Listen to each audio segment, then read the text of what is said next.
नमस्कार। आइए आज हम लोग मुंशी प्रेमचंद की एक मशहूर कहानी लांछन सुनते हैं। अगर संसार में ऐसा प्राणी होता जिसकी आंखें लोगों के हृदयों के भीतर घुस सकती, तो ऐसे बहुत कम स्त्री पुरुष होंगे जो उसके सामने सीधी आंखें करके ताक सकते। महिला आश्रम की जुगनूबाई के विषय में लोगों की धारणा कुछ ऐसी ही हो गई थी। वह बेपढ़ी लिखी गरीब बूढ़ी औरत थी, देखने में बड़ी सरल, बड़ी हंसमुख, लेकिन जैसे किसी चतुर प्रूफ रीडर की निगाह गलतियों ही पर जा पड़ती है, उसी तरह उसकी आंखें भी बुराइयों ही पर पहुंच जाती थी। शहर में ऐसी कोई महिला न थी जिसके विषय में दो चार लुकी छिपी बातें उसे न मालूम हो। उसका ठिगना स्थूल शरीर, सिर के खिचड़ी बाल, गोल मुंह, फूले फूले गाल, छोटी छोटी आंखें उसके स्वभाव की प्रखरता को और तेजी पर पर्दा सा डाले रहती थी। लेकिन जब वह किसी की कुत्सा करने लगती तो उसकी आकृति कठोर हो जाती, आंखें फैल जाती और कंठ स्वर कर्कश हो जाता। उसकी चाल में बिल्लियों का सा संयम था। दबे पांव धीरे धीरे चलती, पर शरीर की आहट पाते ही जस्त मारने को तैयार हो जाती थी। उसका काम था महिला आश्रम में महिलाओं की सेवा टहल करना, पर महिलाएं उसकी सूरत से भी कांपती थी। उसका आतंक था कि ज्यों ही वह कमरे में कदम रखती, ओठों पर खेलती हुई हंसी जैसे रो पड़ती थी। चहकने वाली आवाजें जैसे बुझ जाती थीं, मानो उनके मुख पर लोगों को अपने पिछले रहस्य अंकित नजर आते हों। पिछले रहस्य? कौन है जो अपने अतीत को किसी भयंकर जंतु के समान कटघरों में बंद करके न रखना चाहता हो? धनियों को चोरों के भय से निद्रा नहीं आती, मानियों को उसी भांति मान की रक्षा करनी पड़ती है।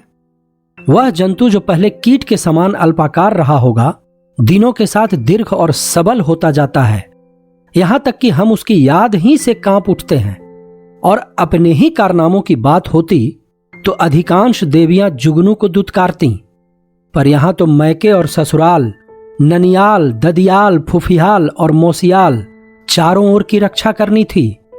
और जिस किले में इतने द्वार हों, उसकी रक्षा कौन कर सकता है? वहां तो हमला करने वाले के सामने मस्तक झुकाने में ही कुशल है। जुगनू के दिल में हजारों मुर्दे गड़े पड़े थे और वह जरूरत पड़ने पर उन्हें उखाड़ दिया करती थी। जहां किसी महिला ने दून की ली या शान दिखाई, वहां जुगनू की त्योरियां बदली। उसकी एक कड़ी निगाह अच्छे अच्छे को दहला देती थी। मगर यह बात न थी कि स्त्रियां उससे घृणा करती हों। नहीं, सभी बड़े चाव से उससे मिलती और उसका आदर सत्कार करती। अपने पड़ोसियों की निंदा सनातन से मनुष्य के लिए मनोरंजन का विषय रही है और जुगनू के पास इसका काफी सामान था। नगर में इंदुमती महिला पाठशाला नाम का एक लड़कियों का हाई स्कूल था। हाल में मिस खुर्शेद उसकी हेड मिस्ट्रेस होकर आई थी। शहर में महिलाओं का दूसरा क्लब न था। मिस खुर्शेद एक दिन आश्रम में आई। ऐसी ऊंचे दर्जे की शिक्षा पाई हुई आश्रम में कोई देवी न थी। उनकी बड़ी आवभगत हुई। पहले ही दिन मालूम हो गया मिस खुर्शेद के आने से आश्रम में एक नए जीवन का संचार होगा। कुछ इस तरह दिल खोलकर हरेक से मिली, कुछ ऐसी दिलचस्प बातें की कि सभी देवियां मुग्ध हो गईं। गाने में चतुर थीं, व्याख्यान भी खूब देती थीं और अभिनय कला में तो उन्होंने लंदन में नाम कमा लिया था। ऐसी सर्वगुण संपन्न देवी का आना आश्रम का सौभाग्य था।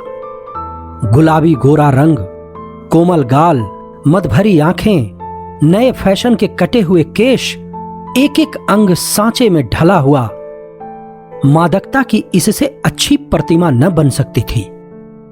चलते समय मिस खुर्शेद ने मिसेस टंडन को, जो आश्रम की प्रधान थी, एकांत में बुलाकर पूछा, वह बुढ़िया कौन है?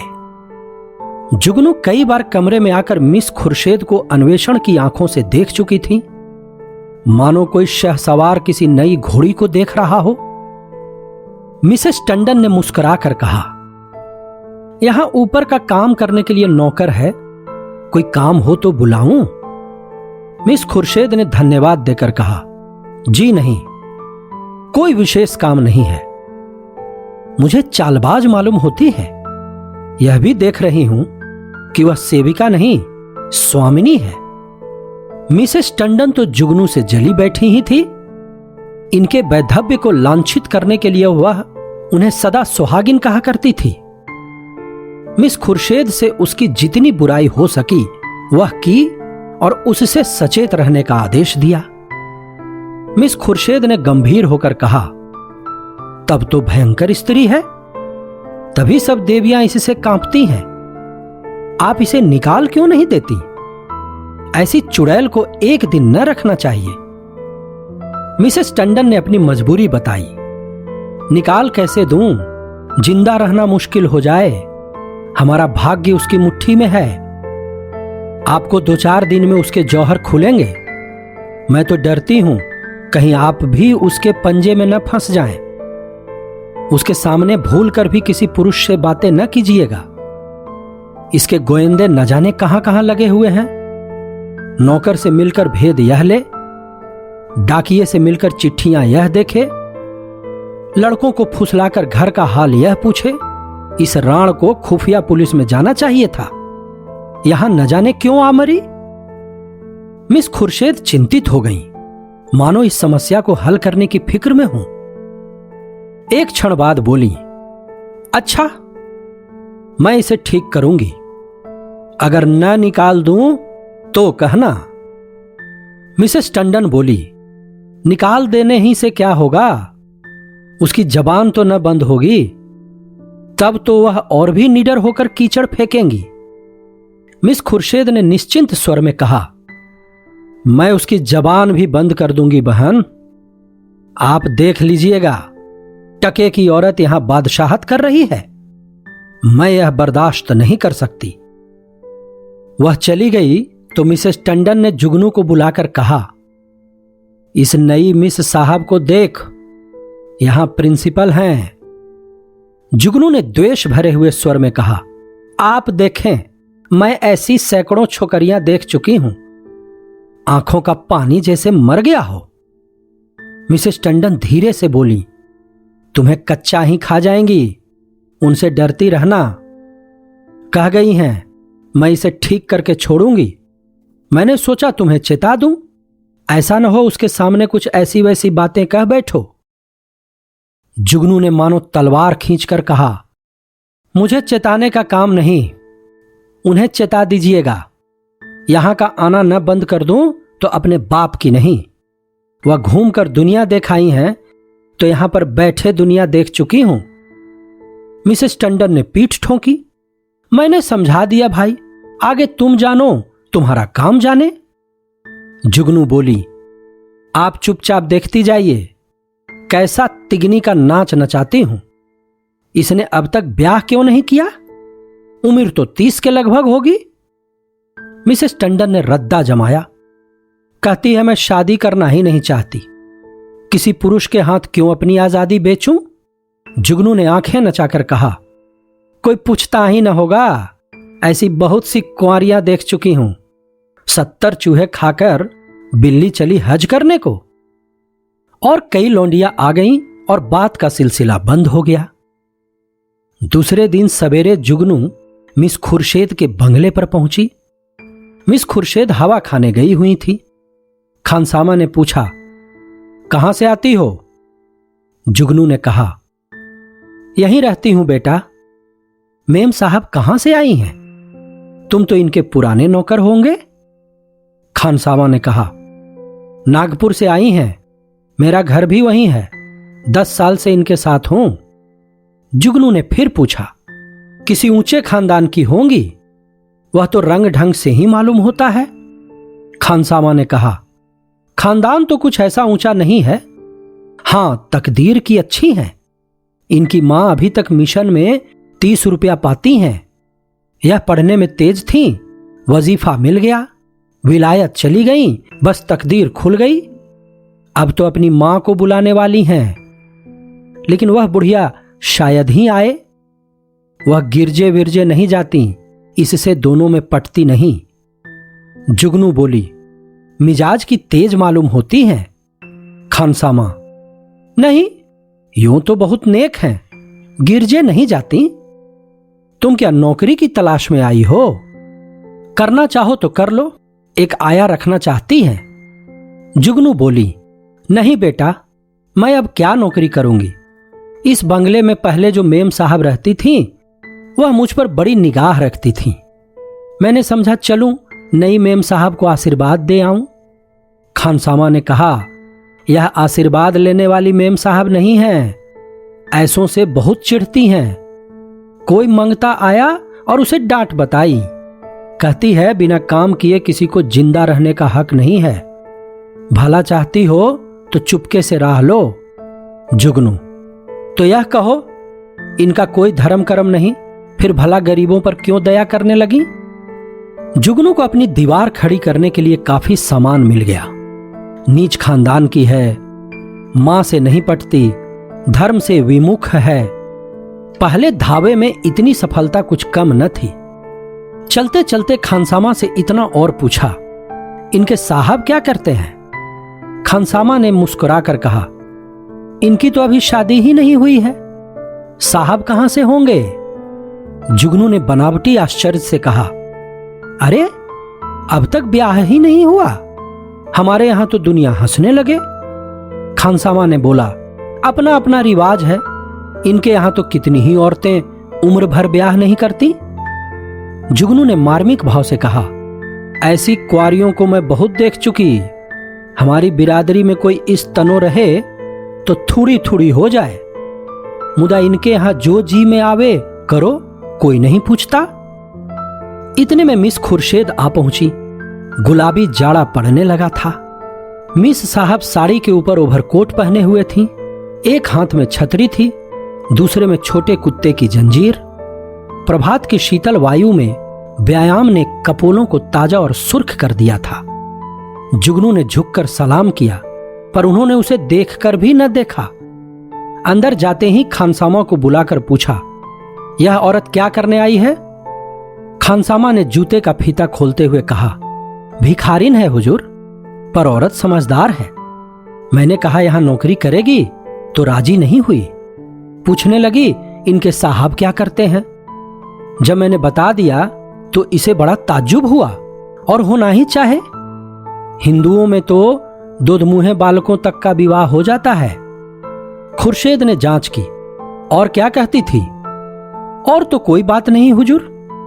अच्छा, उसे मेरे पास भेज दो। जुगनू ने ज्यों ही कमरे में कदम रखा, मिस खुर्शेद ने कुर्सी से उठकर स्वागत किया। आइए मां जी, मैं जरा सैर करने चली गई थी। आपके आश्रम में तो सब कुशल है? जुगनू एक कुर्सी का तकिया पकड़कर खड़ी खड़ी बोली, कुशल है मिस साहब। मैंने कहा आपको आशीर्वाद दे आऊं। मैं आपकी चेरी हूं। जब कोई काम पड़े मुझे याद कीजिएगा। यहां अकेले तो हुजूर को अच्छा न लगता होगा। मिस खुर्शेद बोली, मुझे अपने स्कूल की लड़कियों के साथ बड़ा आनंद मिलता है। वह सब मेरी ही लड़कियां हैं। जुगनू ने मात्र भाव से सिर हिलाकर कहा, यह ठीक है मिस साहब, पर अपना अपना ही है। दूसरा अपना हो जाए तो अपनों के लिए कोई क्यों रोए? सहसा एक सुंदर सजीला युवक रेशमी सूट धारण किए जूते चरमर करता हुआ अंदर आया। मिस खुर्शेद ने इस तरह दौड़कर प्रेम से उनका अभिवादन किया मानो जामे में फूली न समाती हूं।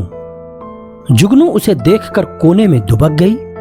खुर्शेद ने युवक से गले मिलकर कहा, प्यारे, मैं कब से तुम्हारी राह देख रही हूं।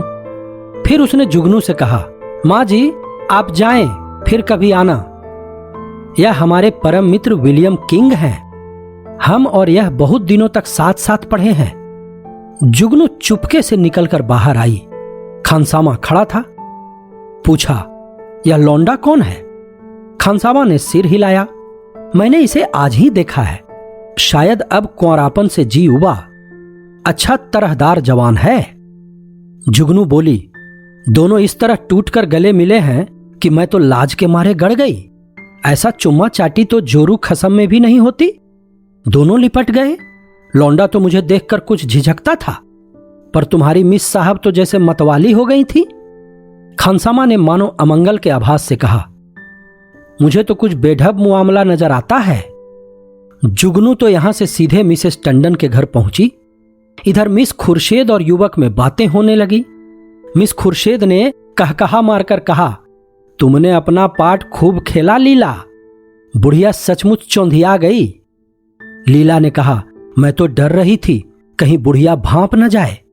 मिस खुर्शेद बोली, मुझे विश्वास था वह आज जरूर आएगी। मैंने दूर ही से उसे बरामदे में देखा और तुम्हें सूचना दी। आज आश्रम में बड़े मजे रहेंगे। जी चाहता है महिलाओं की कनफुसकियां सुनती। देख लेना, सभी उसकी बातों पर विश्वास करेंगी। लीला बोली, तुम भी तो जानबूझकर दलदल में पांव रख रही हो। मिस खुर्शेद ने कहा, मुझे अभिनय में मजा आता है, दिलग्गी रहेगी। बुढ़िया ने बड़ा जुल्म कर रखा है, जरा उसे सबक देना चाहती हूं। कल तुम इसी वक्त इसी ठाठ से फिर आ जाना। बुढ़िया कल फिर आएगी, उसके पेट में पानी न हजम होगा। जिस वक्त वह आएगी मैं तुम्हें खबर दूंगी। बस तुम छैला बनी हुई पहुंच जाना। आश्रम में उस दिन जुगनू को दम मारने की फुर्सत न मिली। उसने सारा वृतांत मिसेस टंडन से कहा। मिसेस टंडन दौड़ी हुई आश्रम पहुंची और अन्य महिलाओं को खबर सुनाई। जुगनू उसकी तस्दीक करने के लिए बुलाई गई। जो महिला आती वह जुगनू के मुंह से यह कथा सुनती। हर एक रिहर्सल में कुछ कुछ रंग और चढ़ जाता। यहां तक कि दोपहर होते होते सारे शहर के सभ्य समाज में वह खबर गूंज उठी। एक देवी ने पूछा, यह युवक है कौन? मिसेस टंडन, सुना तो उनके साथ का पढ़ा हुआ है। दोनों में पहले से कुछ बातचीत रही होगी। वही तो मैं कहती थी कि इतनी उम्र हो गई, यह कुंवारी कैसे बैठी है? अब कलई खुली। जुगनू बोली, और कुछ हो या न हो, जवान तो बांका है। टंडन थोड़ा क्रोधित होते हुए बोली, यह हमारी विद्वान बहनों का हाल है। जुगनू बोली, मैं तो उसकी सूरत देखते ही ताड़ गई थी। धूप में बाल नहीं सफेद किए हैं। टंडन ने उसे उकसाते हुए कहा, कल फिर जाना। जुगनू बोली, कल नहीं, मैं आज रात ही को जाऊंगी। लेकिन रात को जाने के लिए कोई बहाना जरूरी था। मिसेस टंडन ने आश्रम के लिए एक किताब मंगवा भेजी। रात को 9 बजे जुगनू मिस खुर्शेद के बंगले पर जा पहुंची। संजोग से लीलावती उस वक्त मौजूद थी। बोली, बुढ़िया तो बेहतर पीछे पड़ गई। मिस खुर्शेद बोली, मैंने तुमसे कहा था उसके पेट में पानी न पचेगा। तुम जाकर रूप भर जाओ, तब तक मैं बातों में लगाती हूं। शराबियों की तरह अंट संट बकना शुरू करना, मुझे भगा ले जाने के प्रस्ताव भी करना। बस यूं बन जाना जैसे अपने होश में नहीं हो। लीला मिशन में डॉक्टर थी। उसका बंगला भी पास ही था। वह चली गई तो मिस खुर्शेद ने जुगनू को बुलाया। जुगनू ने एक पुर्जा उसको देकर कहा, मिसेस टंडन ने यह किताब मांगी है। मुझे आने में देर हो गई। मैं इस वक्त आपको कष्ट न देती, पर सवेरे ही वह मुझसे मांगेंगी। हजारों रुपए महीने की आमदनी है मिस साहब, मगर एक एक कौड़ी दांत से पकड़ती हैं। इनके द्वारे पर भिखारी को भीख तक नहीं मिलती। मिस खुर्शेद ने पुर्जा देखकर कहा, इस वक्त तो यह किताब नहीं मिल सकती, सुबह ले जाना। तुमसे कुछ बातें करनी है। बैठो, मैं अभी आती हूं। वह पर्दा उठाकर पीछे के कमरे में चली गई और वहां से कोई 15 मिनट में एक सुंदर रेशमी साड़ी पहने, इत्र में बसी हुई, मुंह पर पाउडर लगाए निकली। जुगनू ने उसे आंखें फाड़कर देखा। ओहो, यह श्रृंगार! शायद इस समय वह लौंडा आने वाला होगा, तभी यह तैयारियां हैं। नहीं सोने के समय कुंवारियों को बनाव संवार की क्या जरूरत? जुगनू की नीति में स्त्रियों के श्रृंगार का केवल एक उद्देश्य था, पति को लुभाना। इसीलिए सुहागिनों के सिवा श्रृंगार और सभी के लिए वर्जित था। अभी खुर्शेद कुर्सी पर बैठने भी न पाई थी कि जूतों का चरमर सुनाई दिया और एक क्षण में विलियम किंग ने कमरे में कदम रखा। उसकी आंखें चढ़ी हुई मालूम होती थीं और कपड़ों से शराब की गंध आ रही थी। उसने बेधड़क मिस खुर्शेद को छाती से लगा लिया और बार बार उसके कपोलों के चुंबन लेने लगा। मिस खुर्शेद ने अपने को उसके करपाश से छुड़ाने की चेष्टा करके कहा, चलो हटो, शराब पीकर आए हो। किंग ने उसे और चिमटाकर कहा, आज तुम्हें भी पिलाऊंगा प्रिय, तुमको पीना होगा, फिर हम दोनों लिपट कर सोवेंगे। नशे में प्रेम कितना सजीव हो जाता है, इसकी परीक्षा कर लो।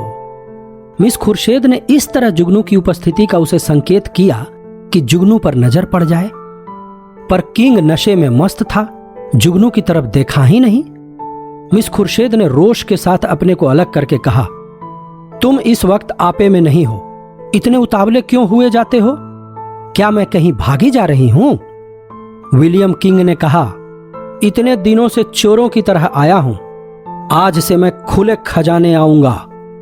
खुर्शेद ने कहा, तुम तो पागल हो रहे हो, देखते नहीं हो कमरे में कौन बैठा हुआ है? किंग ने हकबकाकर जुगनू की तरफ देखा और झिझक कर बोला, यह बुढ़िया यहां कब आई? तुम यहां क्यों आई बुढ़ी? शैतान की बच्ची यहां भेद लेने आती है, हमको बदनाम करना चाहती है। मैं तेरा गला घोंट दूंगा। ठहर, भागती कहां है? मैं तुझे जिंदा न छोड़ूंगा। जुगनू बिल्ली की तरह कमरे से निकली और सिर पर पांव रखकर भागी। उधर कमरे से कह कहे उठ उठकर छत को हिलाने लगे। जुगनू उसी वक्त मिसेस टंडन के घर पहुंची। उसके पेट में बुलबुले उठ रहे थे, पर मिसेस टंडन सो गई थी। वहां से निराश होकर उसने कई दूसरे घरों की कुंडी खटखटाई, पर कोई द्वार न खुला और दुखिया को सारी रात इसी तरह काटनी पड़ी, मानो कोई रोता हुआ बच्चा गोद में हो। प्रातःकाल वह आश्रम में जा कूदी। कोई आध घंटे में मिसेस टंडन भी आई। उन्हें देखकर उसने मुंह फेर लिया। मिसेस टंडन ने पूछा, रात क्या तुम मेरे घर आई थी? इस वक्त मुझसे महाराज ने कहा। जुगनू ने विरक्त भाव से कहा, प्यासा ही तो कुएं के पास जाता है, कुआं थोड़े ही प्यासे के पास आता है। मुझे आग में झोंक कर आप दूर हट गई। भगवान ने मेरी रक्षा की, नहीं कल जान ही गई थी। मिसेस टंडन ने उत्सुकता से पूछा, क्या हुआ? क्या कुछ कहो तो। मुझे तुमने जगा क्यों न लिया? तुम तो जानती हो मेरी आदत सवेरे सो जाने की है। महाराज ने घर में घुसने ही न दिया, जगा कैसे लेती? आपको इतना तो सोचना चाहिए था कि वह वहां गई है तो आती होगी। घड़ी भर बाद ही सोती तो क्या बिगड़ जाता, पर आपको किसी की क्या परवाह। तो क्या हुआ? मिस खुर्शेद मारने दौड़ी? वह नहीं मारने दौड़ी, उनका वह खसम है, वह मारने दौड़ा। लाल आंखें निकाले आया और मुझसे कहा, निकल जा। जब तक मैं निकलूं तब तक हंटर खींचकर दौड़ ही तो पड़ा। मैं सिर पर पांव रखकर न भागती तो चमड़ा उधेड़ डालता, और वह राण बैठी तमाशा देखती रही। दोनों में पहले से सदी बदी थी। ऐसी कुलटाओं का मुंह देखना पाप है। बेसवा भी इतनी निर्लज न होगी। जरा देर में और देवियां आ पहुंची। यह वृतांत सुनने के लिए सभी उत्सुक हो रही थीं। जुगनू की कैंची अविश्रांत रूप से चलती रही। महिलाओं को इस वृतांत में इतना आनंद आ रहा था कि कुछ न पूछो। एक एक बात को खोद खोद कर पूछती थी। घर के काम धंधे भूल गए, खाने पीने की सुधि भी न रही, और एक बार सुनकर उनकी तृप्ति न होती थी। बार बार वही कथा नए आनंद से सुनती थी। मिसेस टंडन ने अंत में कहा, हमें आश्रम में ऐसी महिलाओं को लाना अनुचित है। आप लोग इस प्रश्न पर विचार करें। मिसेस पांड्या ने समर्थन किया। हम आश्रम को आदर्श से गिराना नहीं चाहते। मैं तो कहती हूं ऐसी औरत किसी संस्था की प्रिंसिपल बनने के योग्य नहीं। मिसेस बांगड़ा ने फरमाया, जुगनूबाई ने ठीक कहा था, ऐसी औरत का मुंह देखना भी पाप है। उससे साफ कह देना चाहिए, आप यहां तशरीफ न लावें। अभी वह खिचड़ी पक रही थी कि आश्रम के सामने एक मोटर आकर रुकी। महिलाओं ने सिर उठा उठा कर देखा। गाड़ी में मिस खुर्शेद और विलियम किंग बैठे हुए थे। जुगनू ने मुंह फैलाकर हाथ से इशारा किया, वही लौंडा है। महिलाओं का संपूर्ण समूह चिक के सामने आने के लिए विकल हो गया। मिस खुर्शेद ने मोटर से उतरकर हुड बंद कर दिया और आश्रम के द्वार की ओर चली। महिलाएं भाग भाग कर अपनी अपनी जगह आ बैठीं। मिस खुर्शेद ने कमरे में कदम रखा। किसी ने स्वागत न किया। मिस खुर्शेद ने जुगनू की ओर निसंकोच आंखों से देखकर मुस्कुराते हुए कहा, कहिए बाई जी, रात आपको चोट तो नहीं आई? जुगनू ने बहुतेरी दीदा दिलेर स्त्रियां देखी थी, पर इस ढिठाई ने उसे चकित कर दिया। चोर हाथ में चोरी का माल लिए साह को ललकार रहा था। जुगनू ने ऐंठ कर कहा, जी न भरा हो तो अब पिटवा दो, सामने ही तो है। खुर्शेद बोली, वह इस वक्त तुमसे अपना अपराध क्षमा कराने आए हैं। रात वह नशे में थे।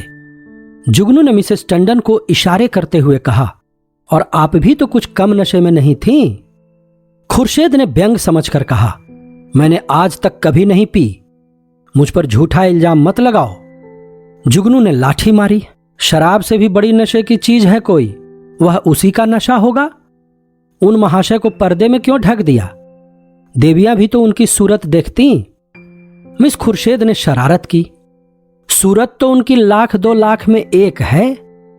मिसेस टंडन ने आशंकित होकर कहा, नहीं नहीं, उन्हें यहां लाने की जरूरत नहीं, आश्रम को हम बदनाम नहीं करना चाहते। मिस खुर्शेद ने आग्रह किया, मामले को साफ करने के लिए उनका आप लोगों के सामने आना जरूरी है। एक तरफा फैसला आप क्यों करती हैं? मिसेस टंडन ने टालने के लिए कहा, यहां कोई मुकदमा थोड़े ही पेश है। मिस खुर्शेद बोली, वाह, मेरी इज्जत में बट्टा लगा जा रहा है और आप कहती हैं कोई मुकदमा नहीं है। मिस्टर किंग आएंगे और आपको उनका बयान सुनना होगा। मिसेस टंडन को छोड़कर और सभी महिलाएं किंग को देखने के लिए उत्सुक थीं। किसी ने विरोध न किया। खुर्शेद ने द्वार पर आकर ऊंची आवाज से कहा, तुम जरा यहां चले आओ। हुड खुला और मिस लीलावती रेशमी साड़ी पहने मुस्कुराती हुई निकल आई। आश्रम में सन्नाटा छा गया। देवियां विस्मित आंखों से लीलावती को देखने लगीं। जुगनू ने आंखें चमकाकर कहा, उन्हें कहां छिपा दिया आपने?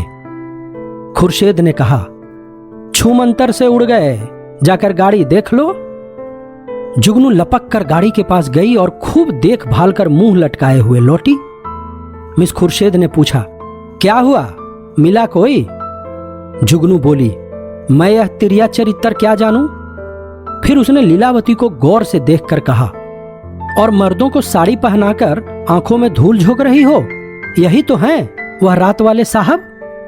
खुर्शेद पूछी, खूब पहचानती हो? जुगनू बोली, हाँ हाँ, क्या अंधी हूं? मिसेस टंडन गुस्से से बोली, क्या पागलों सी बातें करती हो जुगनू, यह तो डॉक्टर लीलावती हैं। जुगनू उपहास से बोली, चलिए चलिए, लीलावती हैं, साड़ी पहनकर औरत बनते लाज भी नहीं आती? तुम रात को इनके घर नहीं थे? लीलावती ने विनोद भाव से कहा, मैं कब इनकार कर रही हूं? इस वक्त लीलावती हूं, रात को विलियम किंग बन जाती हूं, इसमें बात ही क्या है? देवियों को अब यथार्थ की लालिमा दिखाई दी। चारों तरफ कहकहे पड़ने लगे। कोई तालियां बजाती थीं, कोई डॉक्टर लीलावती की गर्दन से लिपट जाती थीं, कोई मिस खुर्शेद की पीठ पर थपकियां देती थीं। कई मिनट तक हू हक मचता रहा। जुगनू का मुंह उस लाली में बिल्कुल जरा सा निकल आया, जबान बंद हो गई। ऐसा चरका उसने कभी न खाया था, इतनी जलील कभी न हुई थी। मिसेज मेहरा ने डांट बताई, अब बोलो दाई, लगी मुंह में कालिख कि नहीं? मिसेज बांगड़ा डांटते हुए बोली, इसी तरह सबको बदनाम करती है। लीलावती बोली, आप लोग भी तो जो यह कहती है उस पर विश्वास कर लेती हैं। इस हरबोंग में जुगनू को किसी ने जाते न देखा। अपने सिर पर यह तूफान उठते देखकर उसे चुपके से सरक जाने में ही अपनी कुशल मालूम हुई। पीछे के द्वार से निकली और गलियों गलियों भागी। मिस खुर्शेद ने कहा, जरा उससे पूछो मेरे पीछे क्यों पड़ गई थी? मिसेस टंडन ने पुकारा, पर जुगनू कहां? तलाश होने लगी, जुगनू गायब। उस दिन से शहर में फिर किसी ने जुगनू की सूरत नहीं देखी। आश्रम के इतिहास में यह मामला आज भी उल्लेख और मनोरंजन का विषय बना हुआ है।